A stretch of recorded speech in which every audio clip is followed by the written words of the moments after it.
మనము మన ప్రభుత్వ బడులను కాపాడుకోవాల్సిన అవసరం ఉంది. ఈ బడులు కనుక లేకపోతే మరి ఈ రోజుల్లో వేలు పోసి ప్రైవేటు పాఠశాలకు పోతున్నటువంటి విద్యార్థులు మరి మధ్య తరగతి వాళ్ళు అప్పులు చేస్తున్నారు. మరి పేదలు వెన్నెలలో చదివించాల్సిన అవసరం ఉంది.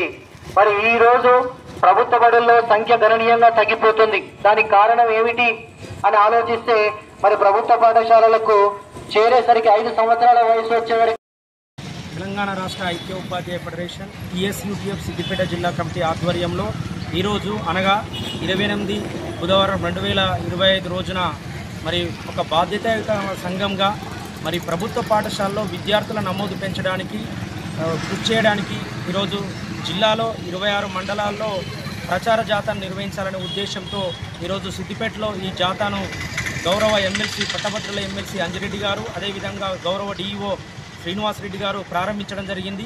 ఈరోజు ఈ దుబ్బాక ప్రజలకు మేము టీఎస్యూటీఎఫ్గా విజ్ఞప్తి చేసేది ఏంటంటే మీరు ఫీజులు ప్రైవేటు పాఠశాలలో వెచ్చించి మీ ఆర్థికంగా కుంగిపోవడం సరైనది కాదు. ప్రభుత్వ పాఠశాలలో అన్ని వసతులు ఉన్నాయి కాబట్టి ప్రభుత్వ పాఠశాలలో మీరు మీ విద్యార్థులను చేర్పించాల్సిందిగా మేము విజ్ఞప్తి చేస్తున్నాం.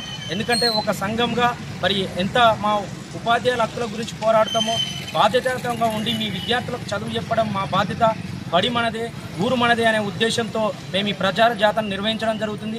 కాబట్టి మీరు మరొకసారి ఆలోచించి మరి కరోనా టైంలో మీరు అందరూ కూడా గమనించారు. ప్రైవేటు పాఠశాలలు చేతులెత్తినటువంటి సందర్భంలో ప్రభుత్వ పాఠశాలలు మీకు అండగా నిలబడ్డాయి. అదేవిధంగా ప్రభుత్వ వైద్యమే మీకు అండగా నిలబడ్డది. కాబట్టి మన ప్రభుత్వ విద్యను కాపాడుకుంటేనే ఈ సమాజంలో అంతరాలు లేనటువంటి సమాజం నిర్మాణం అవుతుంది. కాబట్టి ఆ వైపుగా ఆలోచించి మరి ప్రభుత్వ పాఠశాలలో నమోదు పెంచే కార్యక్రమంలో మీరందరూ కూడా భాగస్వామ్యం కావాలని చెప్పి దుబ్బాక ప్రజలకు అదేవిధంగా విద్యార్థుల తల్లిదండ్రులకు విజ్ఞప్తి చేస్తున్నాం. సందర్భంగా మేము దుబ్బాక రావడం జరిగింది. దుబ్బాకలో ఈరోజు జాతరలో నిర్వహిస్తున్నాము. ముఖ్యంగా మన పేద విద్యార్థులు చదువుకునే పాఠశాలలో మనం కాపాడాల్సిన అవసరం ఎంతగానో ఉంది. పాఠశాలను కాపాడితేనే భవిష్యత్ తరాలు బాగుపడతాయని తెలియజేసుకుంటాను.